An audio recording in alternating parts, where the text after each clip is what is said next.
Thank you very much, Mr. Mayor. And again, we see eye-watering debt being racked up by this Labour administration on the taxpayers' credit card, doubling debt from £1 billion to over £2 billion. And that's going to take us far beyond Croydon's debt that went bankrupt to becoming one of the most indebted London authorities.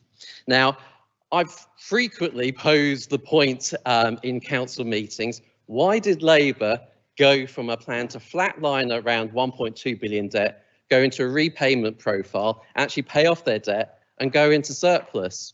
Well, I actually asked the question at budget scrutiny and I got an answer. The plan to repay the debt, the Labour plan that was scrapped, was the Labour leader's proposal. And I said, surely there must have been some robust discussions in Cabinet to suddenly switch strategy so significantly. No. Cabinet all agreed to it. So the picture that we have is this debt has to be repaid. And part of that comes out of frontline revenue services. So last year it was £3 million. It's risen to £4 million. Next year it's going to go up to £8 million and it's going to keep rising. In 5 years' time, it's going to reach £14 million. So that means more and more and more cuts to frontline services. So that's Labour decisions, Labour cuts to services. We've again seen reprofiling, rolled over, non-delivery of projects, call it what you will. But this was all also happening pre-COVID. And what does that mean? Projects being delayed means contractors' costs go up. That is a cost to the taxpayer. Now, it's interesting.